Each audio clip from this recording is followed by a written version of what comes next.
Back in it. Welcome back. Higurashi, Tatarigoroshi. Joey, what is this chapter called? Higurashi. Tatarigoroshi. No? How you say it? Say it one more time. Tatarigoroshi. What? Once more. Slower. Tatarigoroshi. That's not slower. Tatarigoroshi. Tatarigoroshi. Tatarigoroshi. Tatarigoroshi. Tatarigoroshi. Tatarigoroshi. Nope. Tatarigoroshi. Higurashi Tatarigoroshi. Tatarigoroshi. Goroshi. Tatarigoroshi. Tatarigoroshi. Higurashi Tatarigoroshi. See, the more I say, the better I get at saying it fast. Higurashi Tatarigoroshi. Tatarigoroshi. Tatarigoroshi.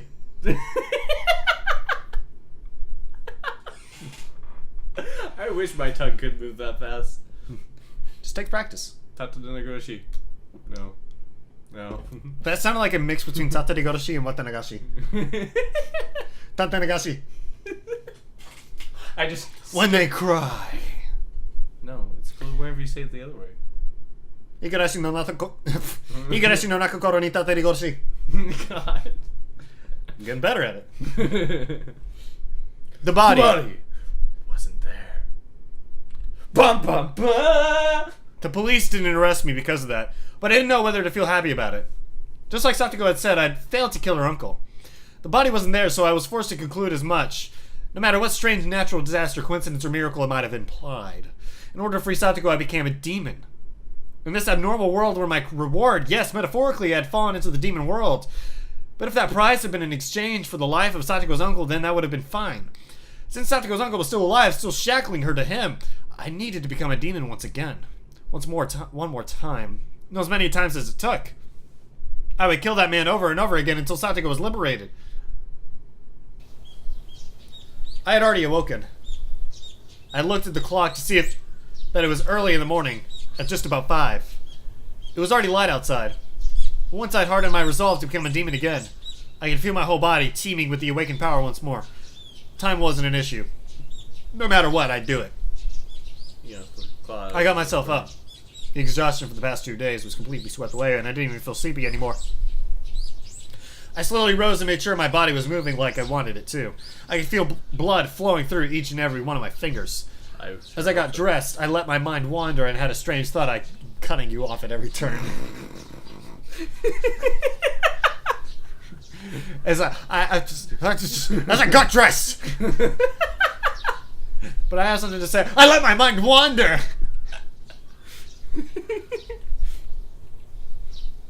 These 2 days, well, I've said it was for Satoko's sake, the only thing on my mind has been killing. I've said it was for Satoko, but while actually carrying out the act, I'd completely forgotten about Satoko, albeit only temporarily. Maybe initially it was for Satoko's sake. But now I was just a demon killing for the sake of killing. And as a result, I'd sunk into a world fit for such a demon. Maybe it was the same for Satoshi. He resolved himself to kill his aunt to save Satoko, became a demon, then disappeared from the sunlight Hinamizawa, vanishing into the demon world. Which meant that after all was said and done, I'd met the same fate as him. I tried to avoid making the same mistakes, but it happened anyway. Which meant that maybe Satoshi was here. Satoshi had come to this world a year before me, so he would be here somewhere. Then surprise. Somewhere. I stopped walking. There was the second set of footsteps I'd grown used to hearing. Could you be Satoshi? The empty, lifeless air wouldn't give me an answer. But I felt a strange kind of relief that there was someone there, that Satoshi had stuck with me the whole time. Let's go, Satoshi. Once more. This time we'll set Satoko free for sure. I quietly slipped out of the house so my parents wouldn't notice. If they caught me now, when I've been out way too late for 2 days now, they'd give me a really angry talking to. I didn't have the time to allow for that to happen. Today, I would put an end to it. If the dead body disappeared, then I didn't have to bury it. I could just burn it to ashes and then take them with me, so I could kill him again every time he resurrected. I'd do it again. I'd kill him again. And this time I'd set her free. Outside, the morning light was so beautiful as to stagger belief.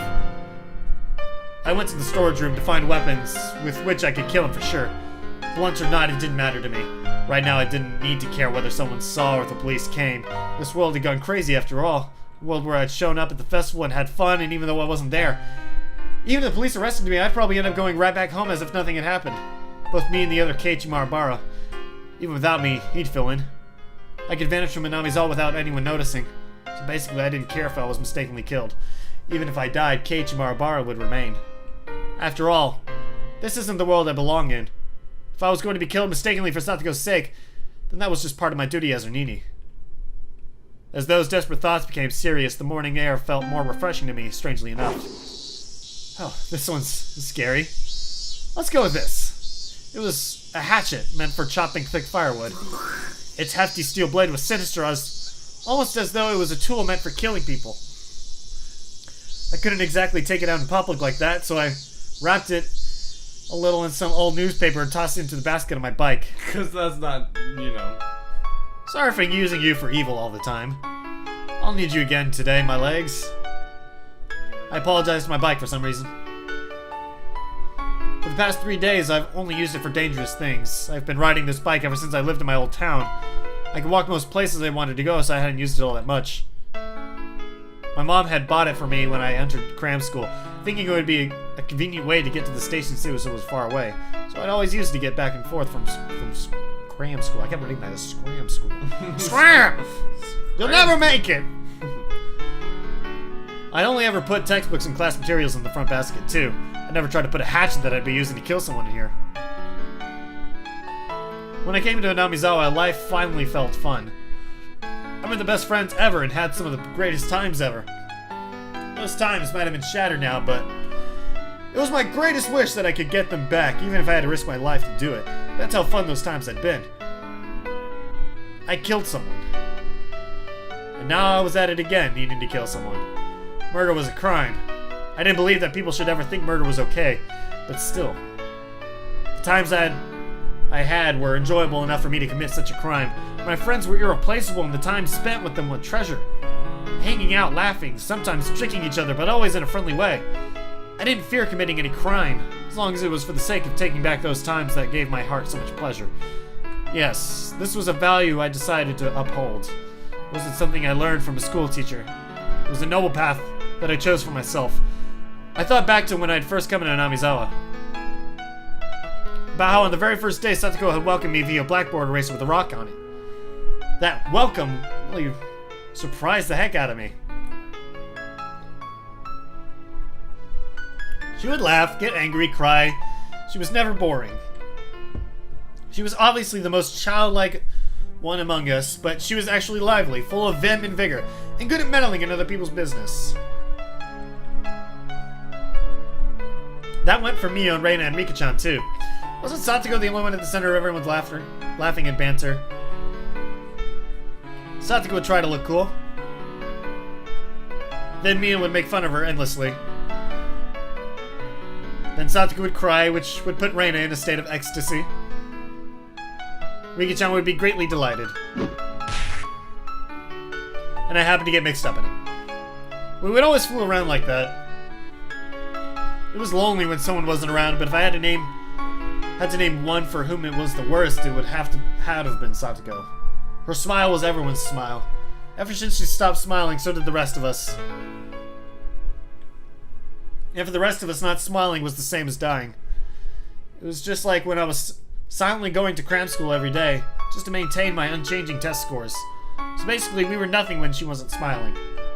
She was full of hot air, but she was our princess, cute and unhateable. In that case, I was her knight, searching for the dragon's castle in order to win her smile back. Knights, of course, use swords. The awesome two-handed kind.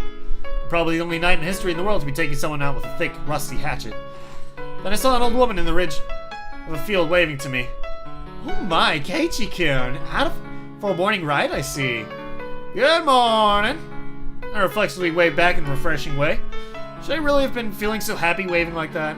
Satoko's house would be right past this road going beyond the rice paddies.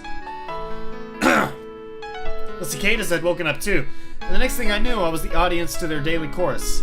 I gave myself a hit or two in the head and drove away my merry morning mood. I took a deep breath and tilted my head back, quelling my pointless excitement. The body wasn't there. Its absence either meant my killing him had been an illusion, or that I'd killed him and he'd risen from the dead. If I was at the festival, then maybe I should have considered it an illusion. Coach probably thought that way, which is why he treated me like a lunatic. But it being an illusion was just impossible. I killed it without a doubt. Without a doubt. If that had been an illusion, then that would make all of this Anamizawa I was in right now an illusion. If that was the case, then here's how it would have ended up. I was actually in a vegetative state due to a traffic accident, and I was currently dreaming in a hospital bed about how great it would be to spend time with friends and rice paddies like these. That was a terrifying thought, though. If this wasn't an illusion, then the only possible answer was that he resurrected? It would make him a literal monster. But if he was such a monster, then I was no less than a monster myself. I didn't hesitate to kill someone. I could even manipulate curses. Takano-san had died probably because I cursed her. Maybe that was a little much. If Kochi no Ishii died too, like I'd cursed them to yesterday, then I'd believe it. Uh-oh. Damn it! This one's again appeared. I set my bicycle aside and went to take a look. I hope the future chapters aren't like this, where we get bullshitted. Where it's just like a random slide that's like, hey, like, here's some borders! It's like, can't fix it. Game says no. His motorbike wasn't here. Of course it wasn't. I sent it down to hell that night, throwing it into the Onikafuji swamp.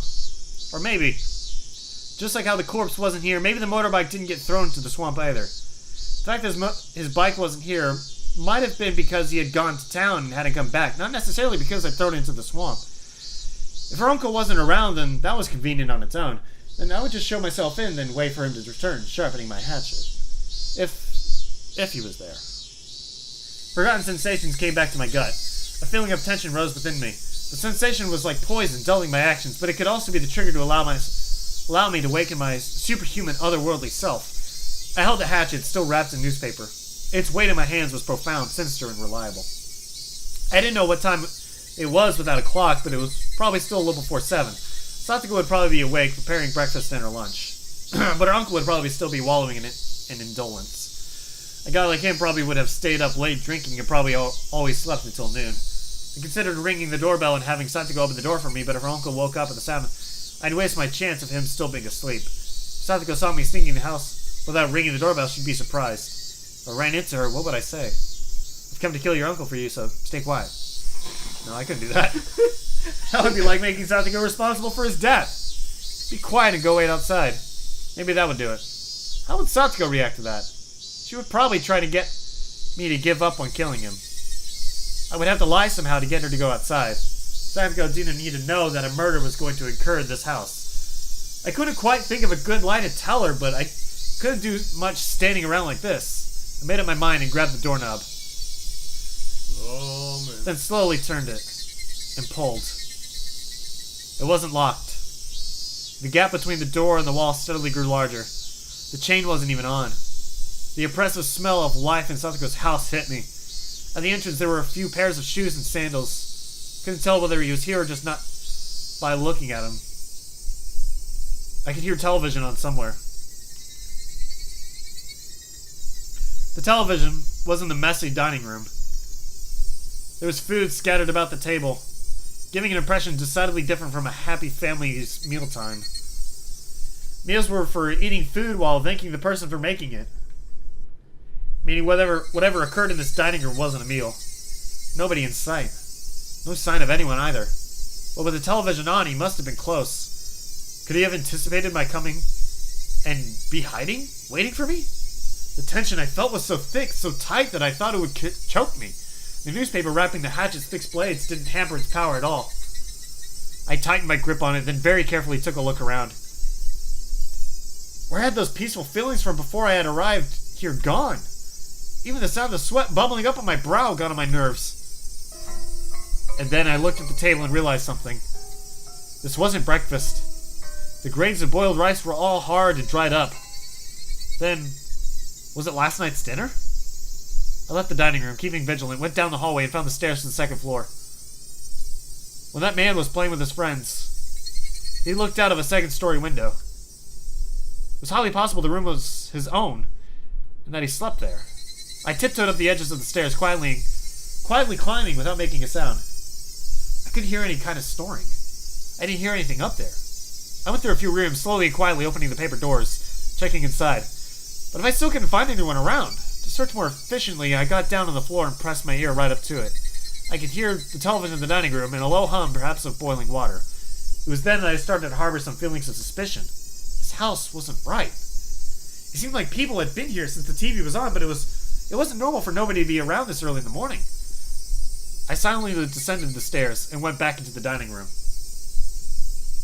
I looked at the food scattered about. Completely dried up rice. An overturned bowl of miso soup. The package for a side dish bought at the supermarket. I could tell that Satoko had definitely been the one who made this. The food was far from Mion's perfection or Reina's gentleness, but it was sincere. Judging by how she cooked for me at my house, or from the type of amount of side dishes, I deduced the meal was from last night. The number stamped to the food package read 830620. June 20, 1983. That was yesterday. And there was food for two, which meant that this was last night's dinner and Satoko's uncle would have been here then. Stop it, Keiichi. Don't even think about saying the word impossible again. Anyway, her uncle was here last night. That much was the truth. He had found fault with Satoko's food, thrown the bowl of miso soup, and flung the rest everywhere. Hidden deep within my feelings of calm and composure was lit a flame of anger and curse. Should I have ever shown this man any mercy? Bump. I heard the sound again. The one from before. Like a water boiler. What was it coming from? The first floor? But where? The bathroom, maybe? I could hear the noise coming from the other side of the frosted glass at the far end of the changing room. It had to have been the sound of the water boiler for the bath. Steam was enshrouding the glass door, and the heat from it was leaking into the changing room where I was standing too. My misgivings deepened. People didn't normally take a bath this early in the morning.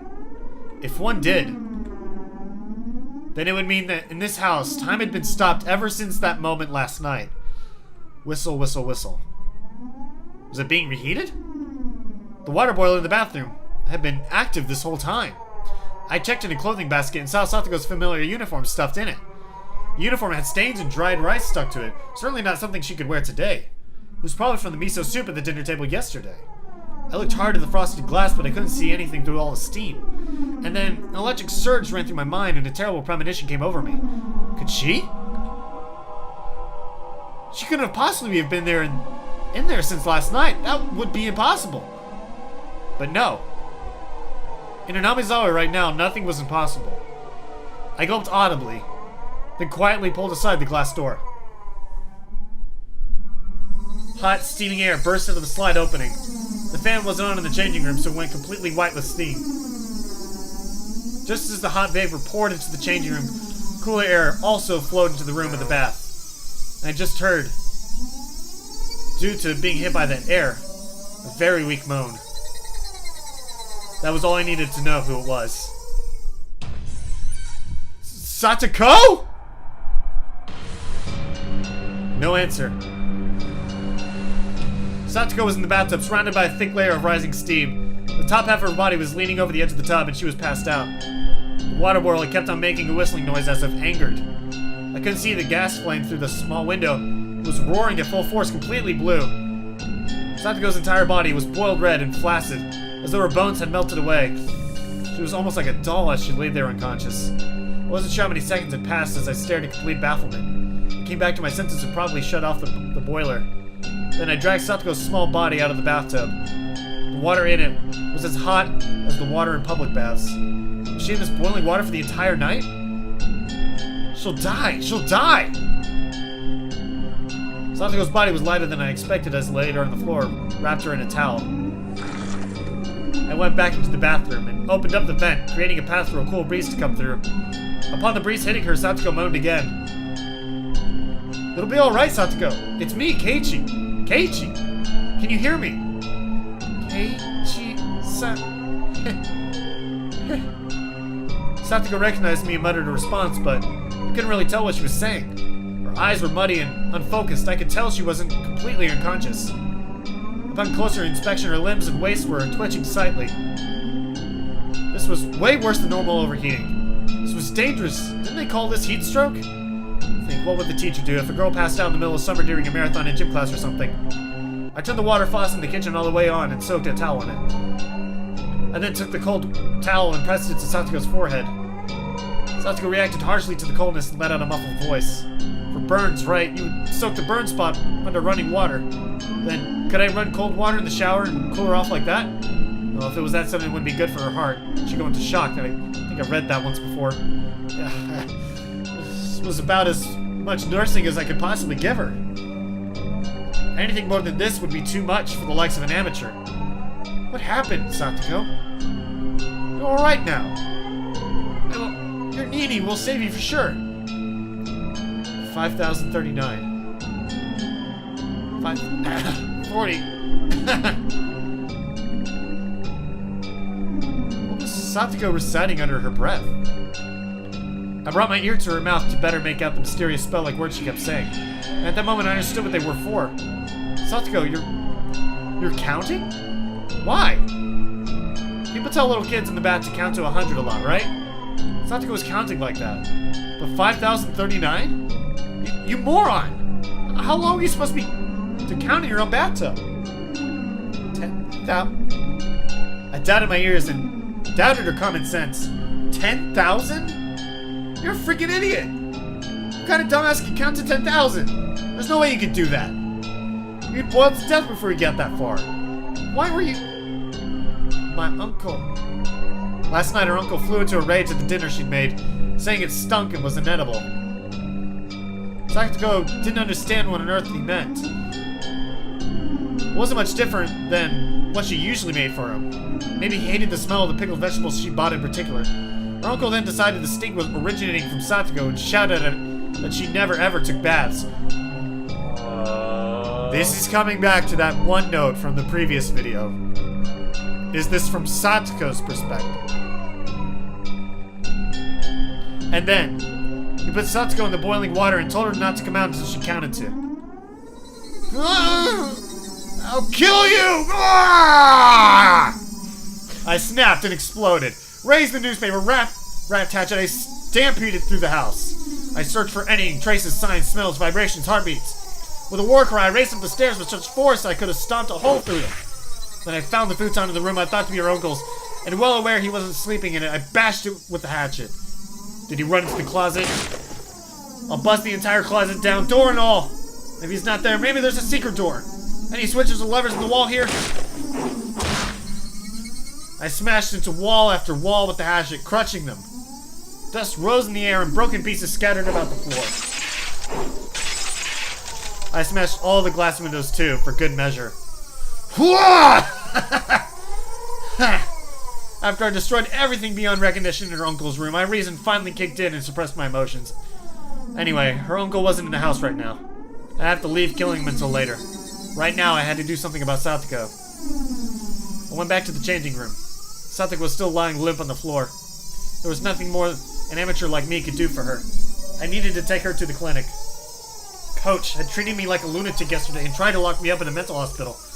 I never wanted to see his damn face again, but I still needed to go to the infirmary one more time. I needed to have a doctor look at Satogo. I thought about putting her in a dirty uniform lying in the laundry basket, but I had no experience dressing someone, so it would be pretty difficult. Shit, I don't even have time to be wasting here. I eventually gave up on clothing her and decided to carry her in her bath towel. The clinic was close to Satogo's house. It would be way faster to carry her there than to call 119 and get an ambulance. I threw the biggest towel I could find over her and prompted her to stand. Can you stand? I'll carry you over to the clinic. Thank you. Her words sounded clearer than before.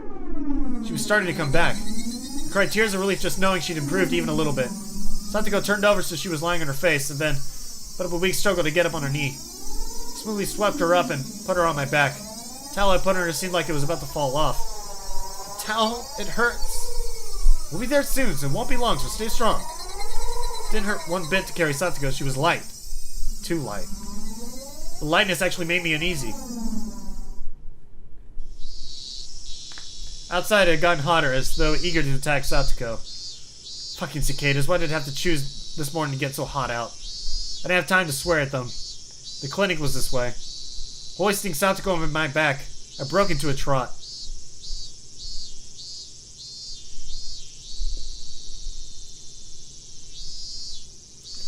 Fascinating.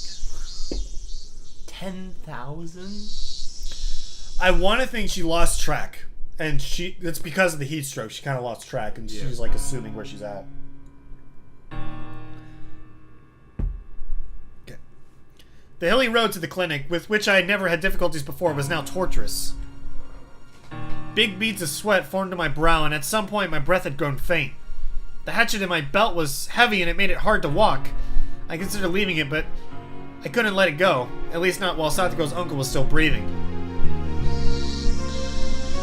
The signboard for the Irie clinic came into sight. But I quickly noticed something was odd, so I stopped. Several red revolving lights were flashing at the clinic. 3 police cars were parked in the parking lot with their lights on. There didn't need to be much else to inform me something had happened. I didn't want to see Coach, so I had planned to leave Satoko in the clinic waiting room and give the receptionist a message. But with that police officer Oishi here, I couldn't go inside so carelessly. What's going on? Why are there so many police cars? I gently put Satoko down in the shade of the thicket. I don't know. I'll go see what happens, so you stay here for a moment. Leaving a lady in a place like this wearing nothing but a bath towel.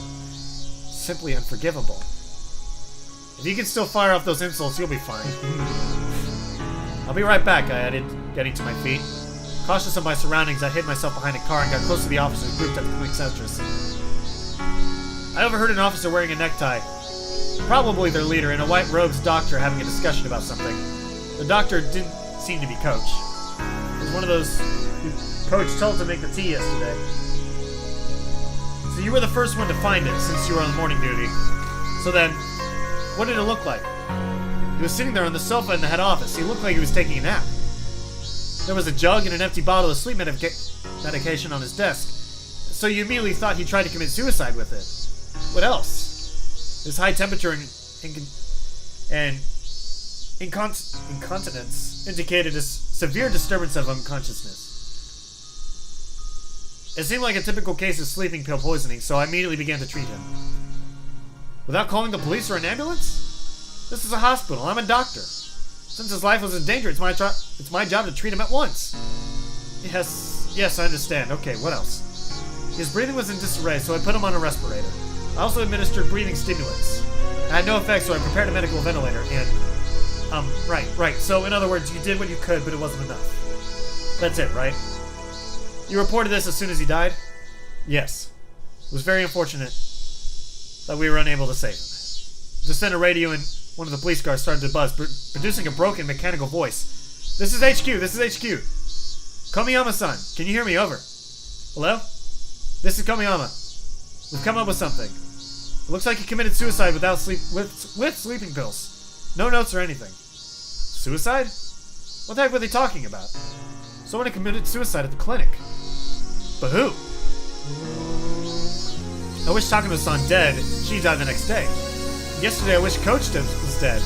Then, could he have? Did he use sleeping medication regularly? I don't really know. Did he normally complain that he was tired or wanted to die? Well, Irie-sensei was normally so, well, himself. It was Irie. Irie's dead. Yep. He never acted like that. So I was right. Irie-sensei. They were talking about Coach. Coach killed himself. Why would he do that? There couldn't have been any reason he wanted to die. The only reason that came to mind was that I wanted him dead. This world was insane. If I wanted someone dead, they'd die.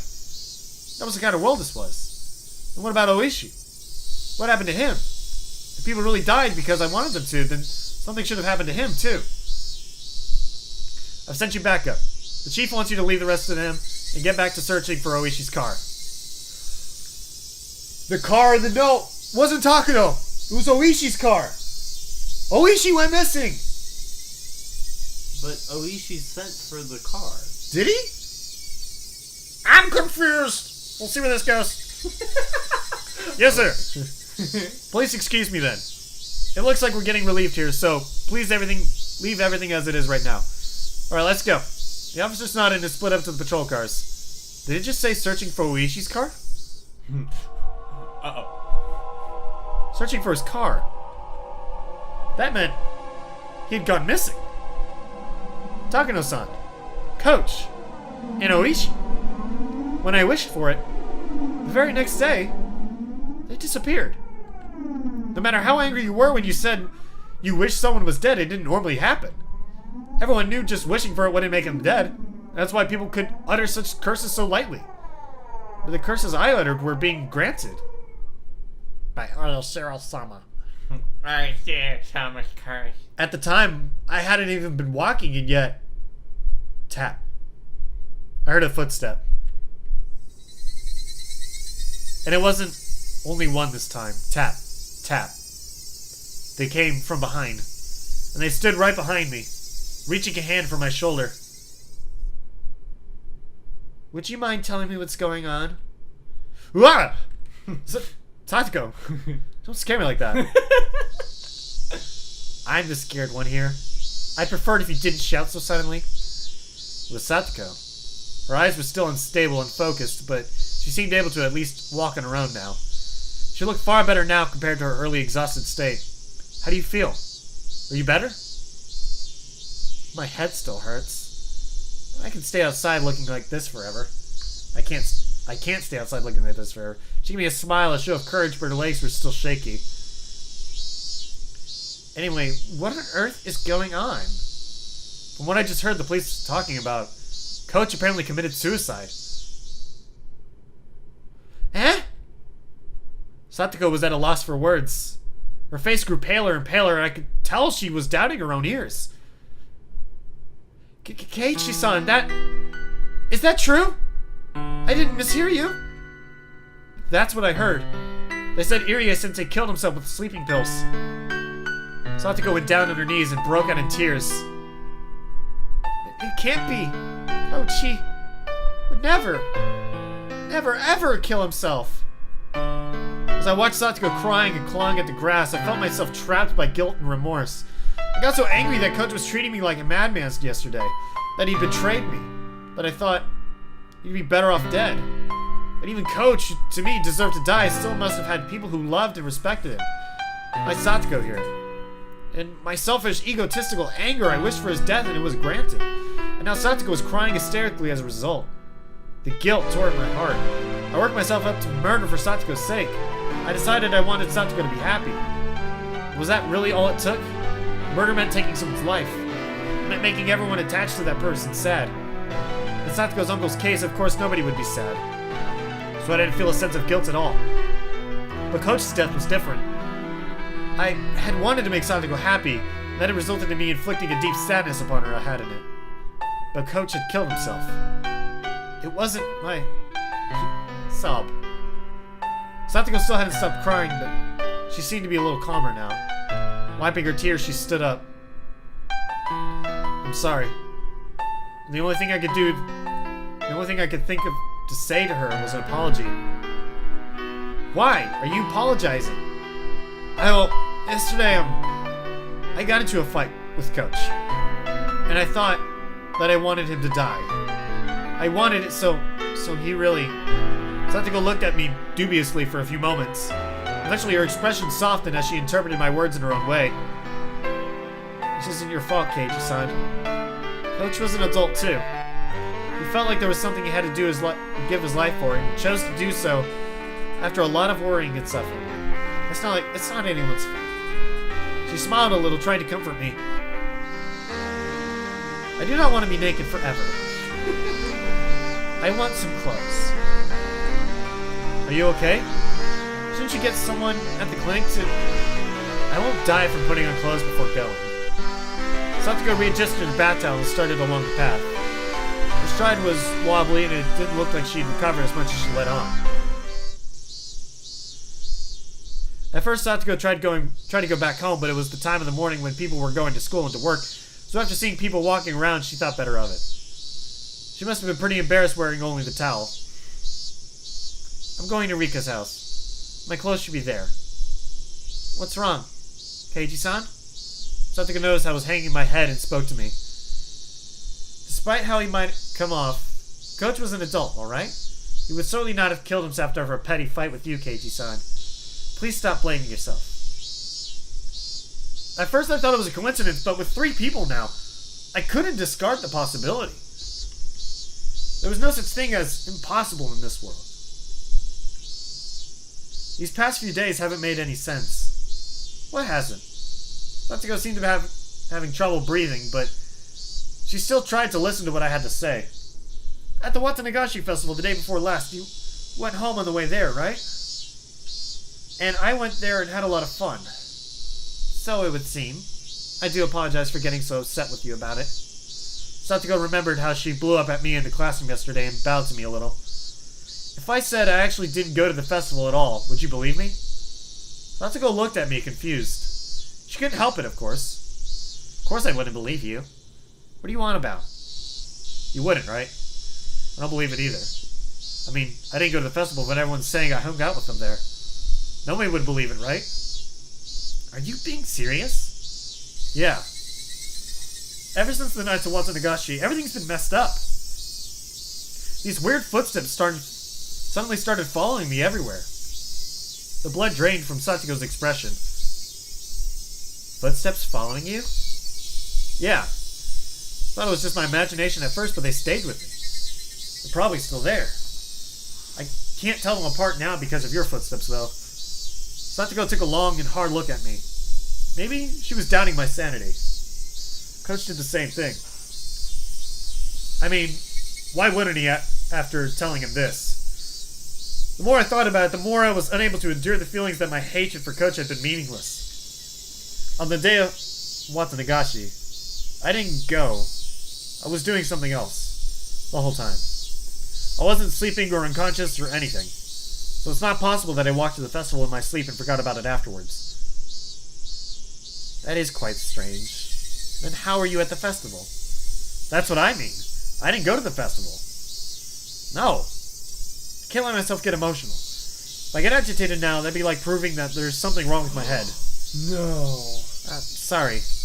Well, nobody believes me, so yeah.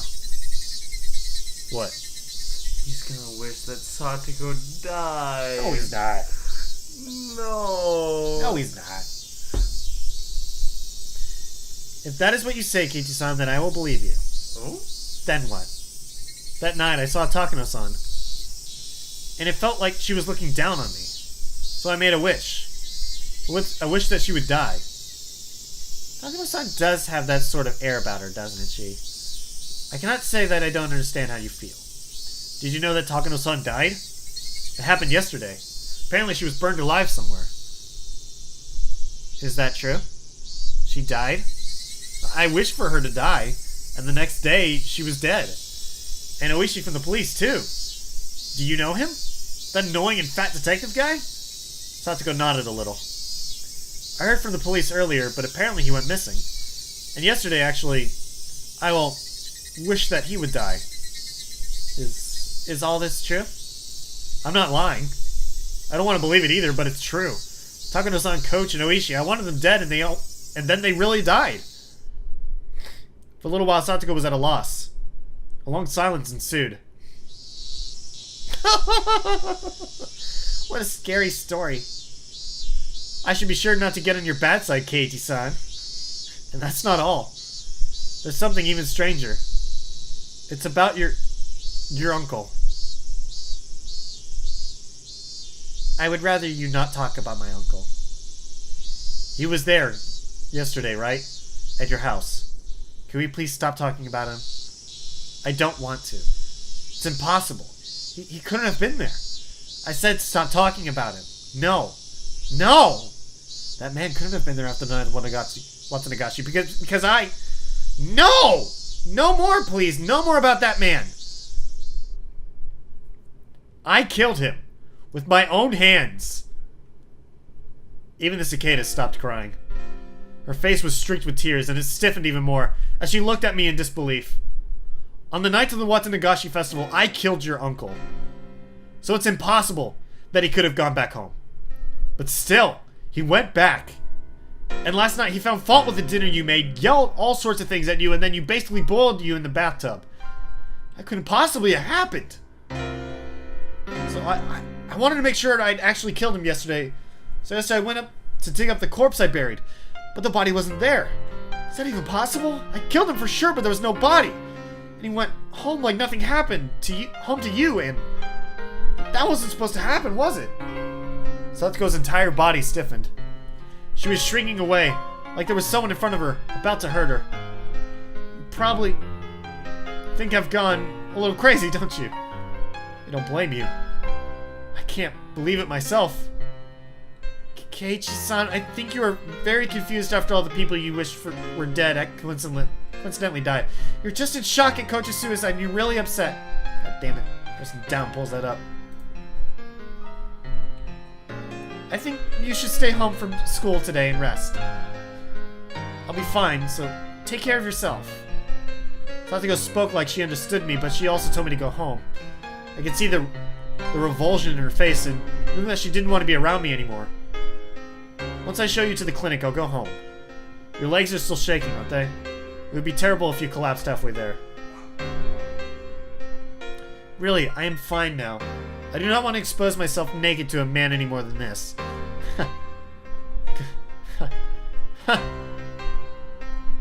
She wobbled up the shrine steps, looking like she was about to fall. I immediately ran up to her and helped her stay on her feet. But then Satsuko promptly jumped away from me. That outright rejection hurt a lot. Once she got to the top of the stairs, her breathing was ragged and she wasn't even looking at me. At this point, I was being ignored. It was more like she didn't want to have anything to do with me. It was really a feeling of rejection. And that hurt my heart more than any blade could have. This was the path I chose for her sake. To be treated like this at the end of it all was just so saddening. Don't be naive, Keiichi Marubara. You never wanted to be repaid in the first place. You didn't do it so that Satsuko would thank you. You did it so Satsuko would be happy. And that was what led to this ending. Riki-chan's house was a disaster prevention storehouse used by the town council. If you went past it a little further through the shrine grounds, you'd apparently reach the back of the assembly hall. Satsuko was heading there, walking quickly, the gravel under her feet crunching as she went. Did she want to get there as soon as possible, or did she want to run away? I couldn't tell. And then I heard the vigorous sounds of wings flapping. I turned around and saw a crow. I hadn't seen many crows since coming to Namizawa. Saw them a lot in my old town, though. On garbage day, they flocked to trash collection points, pecking through the bags with their beaks, drag out the contents, and have a feast. As I was remembering that, saw a few crows flocking around the shrine's donation box. And I thought how terrible it was for someone to leave a garbage bag in a place like that. The cicadas quieted. Breathing stopped. Thoughts ceased. Even time came to a halt.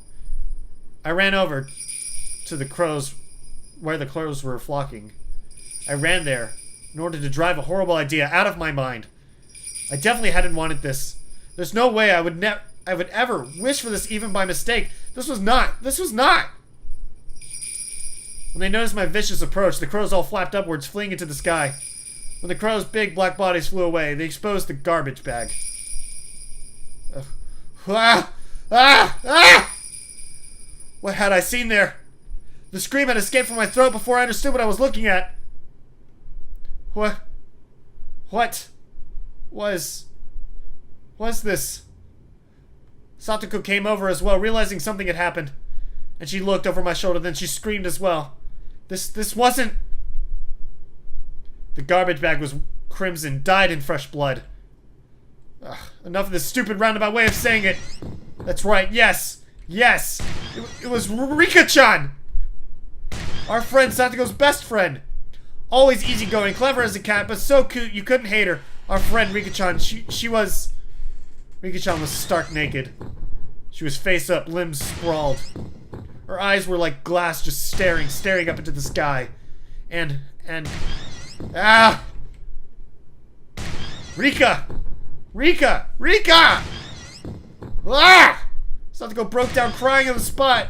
And yet she still couldn't approach her friend's remains. The crows had gotten through the garbage bag and they dragged out an apple peel and spread it all over. No. Crows, they couldn't do this. Oh. On the spot, I started vomiting. The sour taste became a bitter one as I threw up over and over again. Rika-chan.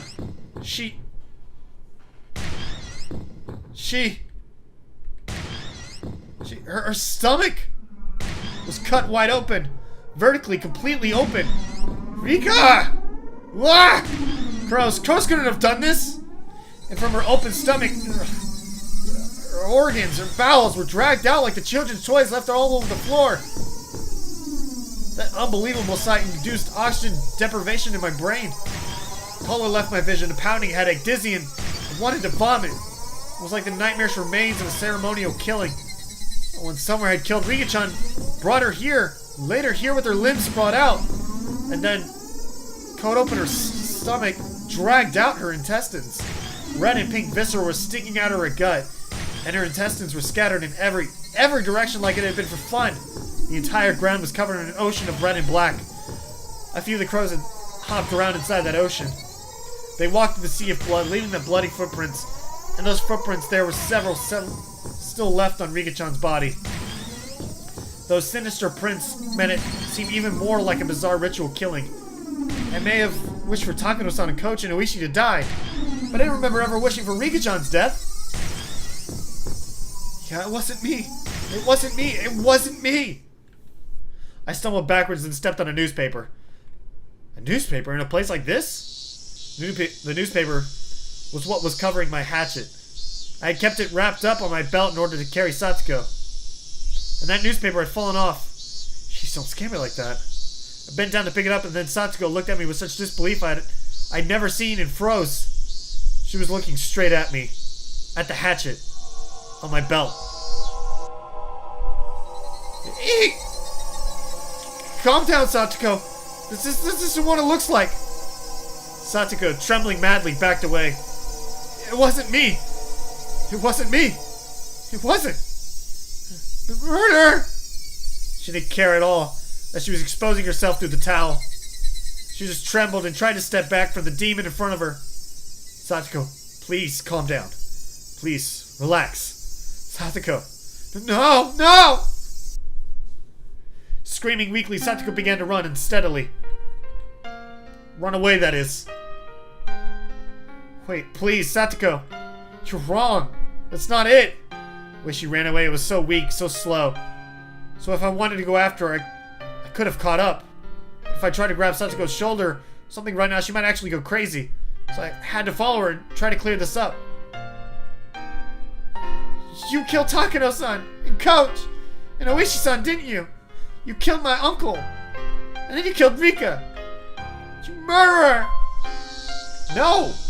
It wasn't me! I didn't kill her! What are you saying? You said it yourself, did you not? You wanted them to die, and then everyone died, didn't they? Well, no! Just wishing that they were dead, that couldn't... You don't even remember what you did, do you? How can I trust a person like you? Did your memory of killing them just slip your mind? No? Maybe you're only pretending not to remember. Besides, what is that hatchet for? Try explaining that. It's for... See? Cage-san, you're a killer, aren't you? Why did you do it? You were a little mean, but you were fun and kind, and once I even thought you might be my real Nini. Why did you turn into this? I might have been able to slowly answer each one of Satsuko's questions at a time. But in this situation, explaining my innocence in such a short period of time was impossible. I mean, I didn't even know if I was really innocent anyway. At the very least, I killed Satsuko's uncle. There was no body, but I killed him. Without a doubt. At that point, I was far from innocent. And I wish Takano-san and Koichi and Oishi were dead.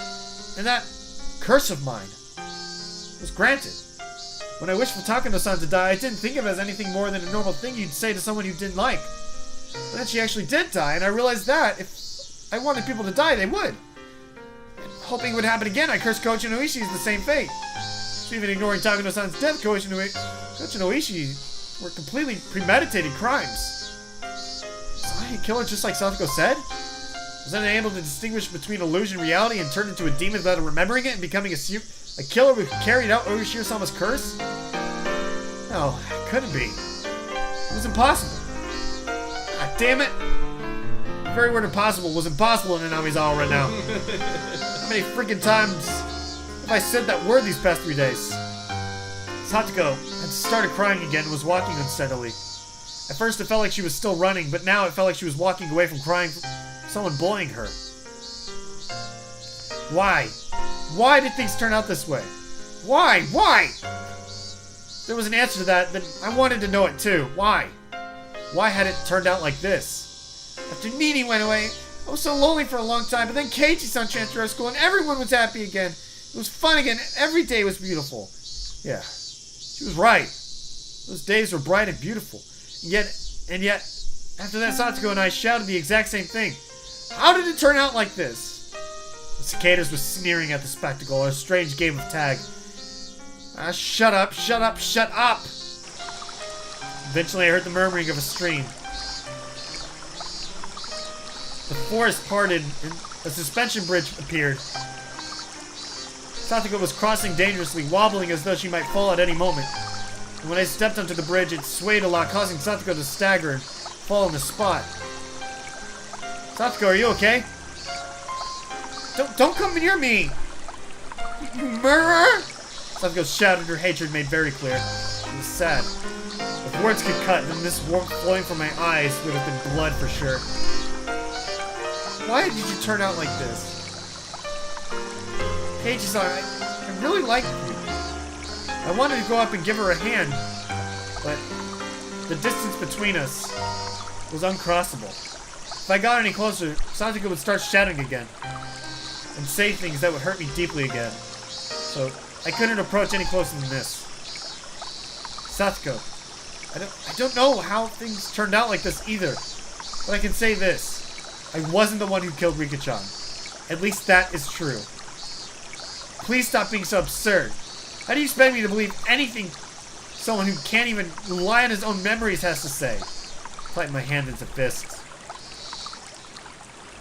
This was mortifying. I wasn't crazy. Inamizawa was crazy. Ever since I wandered into it, lost on that one night.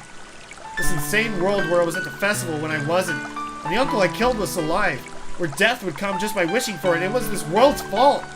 Mio and Reina started acting strangely like they were possessed by something too. The coach wouldn't believe anything I had to say.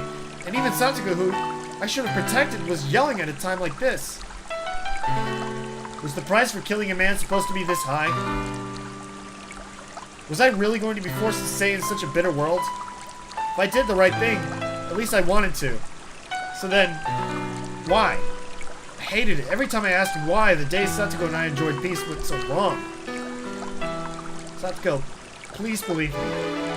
I'm not the murderer. Then what is that hatchet for? Can you give a convincing explanation for that? Is this hatchet scaring you?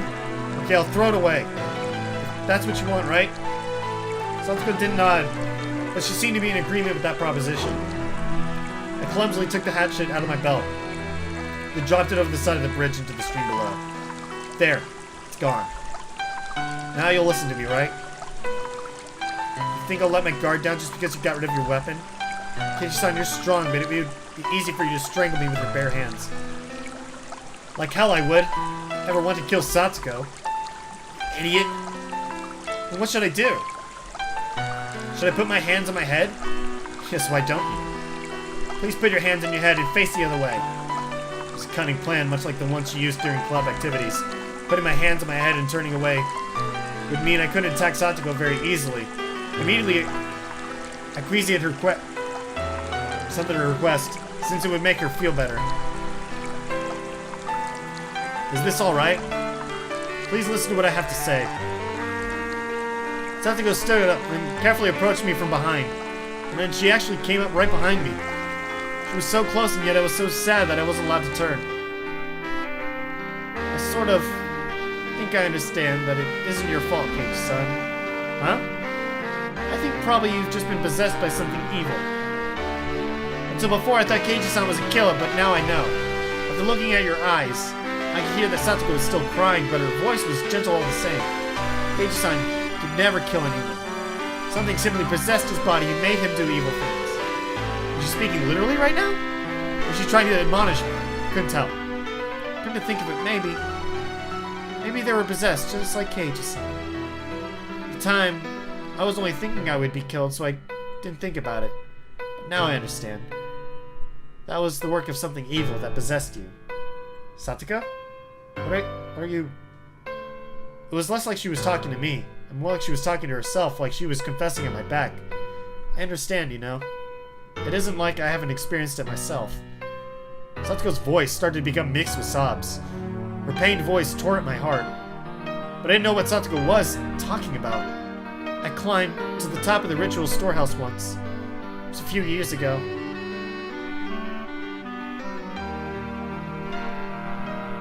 Once when Satoko was playing hide and seek at the shrine grounds, she climbed onto the roof of the storehouse for ritual implements, which everyone said not to go near or hid. Then Satoko saw that she could get in through a window meant for ventilation. For Satoko, the word curse was plenty scary, but she was more curious about what was inside the unknown storehouse. She removed the grating on the window, which was already hanging off, slid her small body into it, and climbed down inside. It was too dark to see much, but after descending, she realized just how high up she'd been. Despite the darkness, she could see a few things around her thanks to the faint light coming from the air window. To her disappointment, it was just a regular old storehouse. She tried to leave, but the door was locked up tight from the outside and it was made not to open from within. She would have to go back out the ventilation window she'd come in from. But the window was high on the wall, and there was no way she'd be able to climb back up. Satoko desperately tried not to cry, racked her brain thinking of a way to get up there. There was a lot of birdcage-looking things hanging by chains from the ceiling. She took the hanging chains and strung them along the wall. If she climbed up the bundle of chains, she might be able to manage to climb up the ventilation window. There was nothing else she could do, so she had to try. And try she did. It was dark and creepy, and she didn't want to stay there forever. The more she thought about that, the more she panicked. She climbed the bundle of chains. Satoko could hear the clinks and clangs of everything creaking under her weight. And then, just as her hand reached the window, one of the metal fixtures she used to stick the chains in the wall flew off, and the chains all began to pull loudly and furiously every which way. Spurred on by the sounds behind her, she managed to get back on the roof behind from the window. Because of the weight of the flailing bundle of chains, the other fixtures broke. And then one of the big bird cages hanging from the ceiling fell to the floor with a huge noise. Under it was an image of Oyashiro-sama, his vessel, and the cage took off one of the arms, and trapped some of the other implements beneath it. It didn't take very long for her to grow scared of what she'd done. The deafening noise could be heard from the rest of the shrine grounds. A few other children heard it and gathered around, and of course Rika was one of them. Then Rika's father, the shrine's priest, with an angry look ran over, and then as for what happened next, it was painful to remember. The only one who knew where Rika's parents kept the key to the ritual storehouse was Rika. So he scolded her, saying that this happened because Rika pulled a prank and hid me in there. He was very angry and menacing. Just looking at it was enough to frighten anyone. He exposed Rika's back, took a strangely shaped ritual cane or something, and struck her with it several times. Rika's words at the time, "It wasn't me, it wasn't me. I'm sorry, I'm sorry." That pitiful voice, I still can't get it out of my head. I should have said it was me. I should have said so to save my best friend from that false accusation without being afraid of Rika's father's terrible temper. Rika gritted her teeth and cried at the crime she didn't remember doing. Ever since then, the world had been strange. I know I understand. This is Oyashiro-sama's curse. His judgment for messing up the ritual storehouse, for forsaking my best friend. Oyashiro-sama's curse. My father and mother, too, they vanished in that money stream. My mean aunt died, too, but then my Nini, who loved me more than anything, ran away from home. And then Keiji-san transferred, and I thought I finally got my fun life back. But this time, Keiji-san was possessed. And even Rika got killed. It was something I heard once. Oyashiro-sama, when he really curses someone, he doesn't kill them out right away. He goes in order of your closest friends after killing them and all. He kills that person last. So Keiji-san, the curse got you too. I'm sure that Reina-san and Mion-san will be cursed next. And then they'll kill and be killed. No more. No! Calm down, Satoko. There is no curse. Nobody's trying to torment me. When I turned around, I was thrust away with amazing force. Given my hands were awkwardly placed on my head, I couldn't take the fall and lost my balance. I'd been pushed not into the bridge, but to the side. Towards the stream. Oh, this can't be happening. Ah! As one last miracle, I was allowed to grab a cord hanging from the bridge. Far below me was the stream. We were pretty high up, below the rocks of all sizes. If I fell, it really wouldn't be pretty. The entire bridge was tilting under my body weight. My frail little grip probably wouldn't last another minute before my fingers had to let go. Satoko! Satoko! I didn't understand myself what I meant by shouting her name then. Was I asking her to save me? Was I asking her why she did this? Finally, everything came back into focus and I saw Satoko. And I was surprised at what an odd expression she had. It was the first time I'd seen it. It was an expression of righteous anger meant only for those who needed to die. Die, you murderer! Give him back! Give back my Nini! Give back Rika and my mommy, and Kate-san! As she screamed, she jerked the bridge to and fro. She didn't have to do that. It was going to fall anyway. I won't lose to the likes of you. I won't lose to some stupid curse. I'll never ever lose to you. You took everyone and I'll never lose to you, not ever. Satoko, please, just let me say one thing. I don't know what my face looked like at the time. But it seemed like it was enough to quell Satoko's agitation. I know that what I did isn't exactly praiseworthy, though in fact maybe I should never have done it at all. But I did it because I wanted you to be happy. Please just believe that. You, at the very end, you still pretended to be Keiichi-san. Satoko didn't have any more desire to listen to what I had to say. For that to happen at the very end like this was tragic. I didn't do anything so you praised me. If it made you happy, that was all that mattered. We were nothing. Without your smile, we were nothing. So after I disappear, please smile. If you can get on with your new life by my dying, then please just smile. Can't you at least promise me that? Stop speaking. Don't use Keiichi-san's mouth like that. Fall down. Die!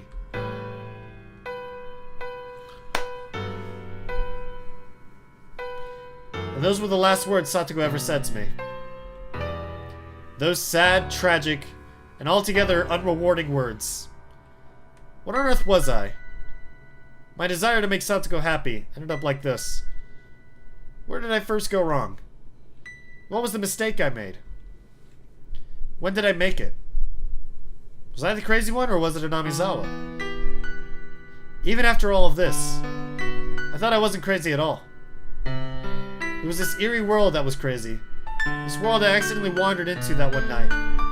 Because that fun world where I never doubted all the crazy times we had as club would go on forever. Couldn't possibly have transformed in such an abnormal world. That fun world would have ever ended with this. Satoko pushing me to my death. In the end, I was going to be swallowed up by this crazy world. And disappear. No, I'd probably already disappeared. Yes, probably. On the night I went to Higurashi. I'm sure that in the world I belonged to, I had vanished that night, and everyone was worried. It was laughable that I had taken this long to figure out that I wasn't around anymore. Oishiro-sama's curse on the 5th year was Satoko's uncle dying and me disappearing. In the real world, Satoko had already been freed. Maybe my friends were all lamenting my disappearance and valiantly trying to get back on their feet. And even though they were down to 4 people, the club would reopen and they would have a good time without me, waiting for the day when I would come back. I'm sorry, everyone. I couldn't come back home. But this is what I wished for. It was my wish for Satoko's smile and my duty as her Nini. At this point, there would be nobody left to torture you. Because Satoshi and I took 2 years, but we succeeded. That annoying toothy smile of yours. We wanted to see it. One more time.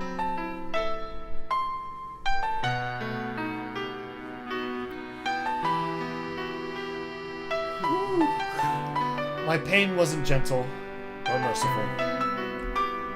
It was a sharp pain, violent, powerful, and ruthless. What little compassion I had receded in the span of a moment.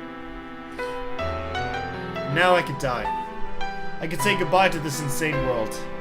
Farewell, crazed Anamizawa. Thanks for giving me the psychic power to kill people whenever I wanted. If you'll still allow it, I wish for one last thing. The death of this very world, of this crazed Anamizawa, so that nobody would ever again have to find themselves lost here again.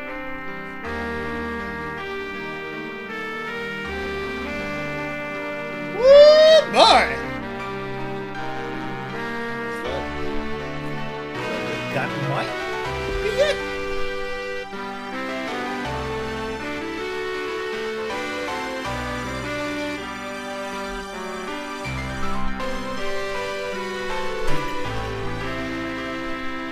That's it. Research notes. Oishiro-sama. Nobody really knows what characters to use to write Oishiro-sama. Knowing this is hard partly because depending on the time period. He has been called with various titles, with subtle changes to his name, and nobody knows the real one. The only thing all time periods could agree on is that the 4 syllables Oya-shi-ro are always used. There's a theory stating the shrine, or Yashiro, dedicated to Oishiro-sama itself became an object of worship. And that people began calling it Oishiro-sama or Lord Honorable Shrine, but this doesn't make a bit of sense. I don't know whether this is related, but people say the Furude family, the most respected bloodline in terms of worshipping Oishiro-sama, actually inherited his blood. And in the legend, the Furude family passes down if, for 8 generations in a row, the firstborn child is a girl. The 8th daughter will be the reincarnation of Oishiro-sama. If we go by this legend, the characters used for Oishiro-sama should be O for honorable, Ya for 8, and Shiro for generation. These character assignments are simply something I've thought up. There is no way to verify it. If this is true, then Oishiro-sama would have been named as such under the assumption he would come again.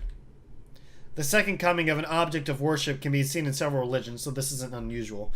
But a few of these religions call the second coming of their object of worship a day of judgment, or something along those lines.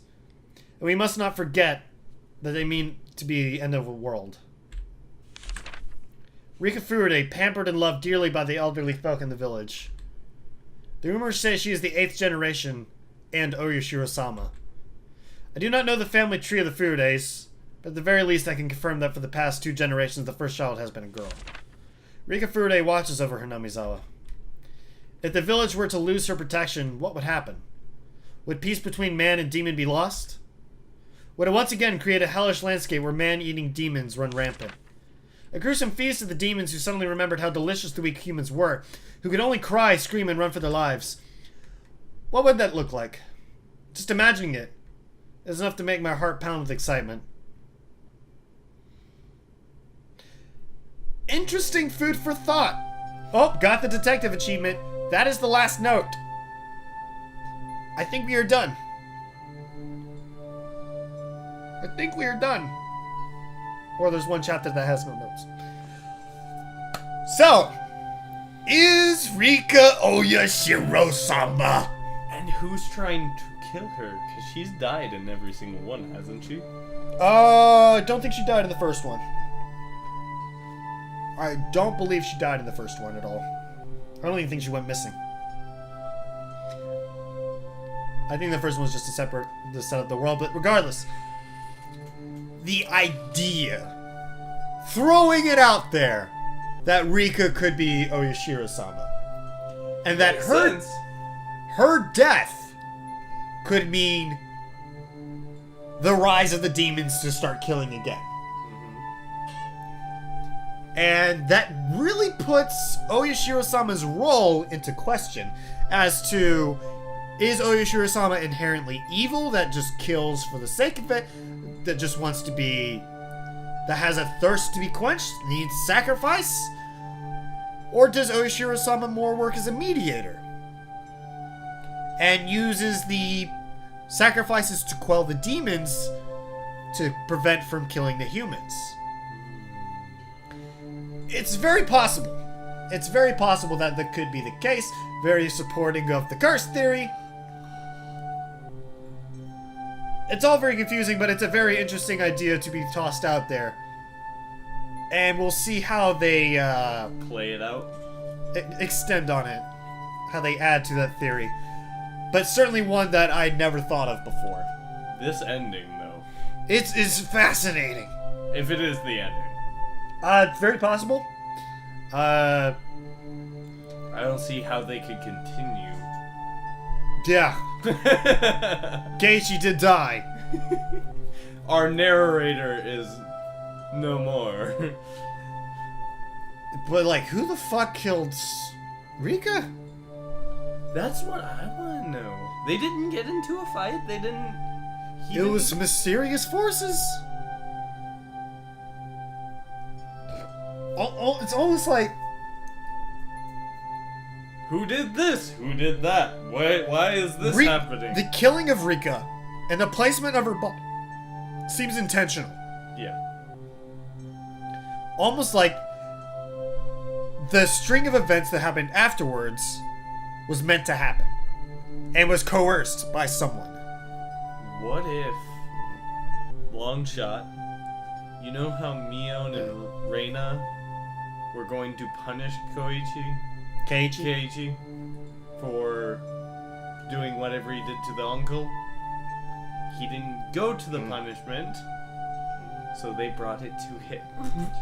I guess they do say that the curse does not kill them directly first. It kills the loved one first, and could be using Rika as an example for either Satsuko or Keiichi.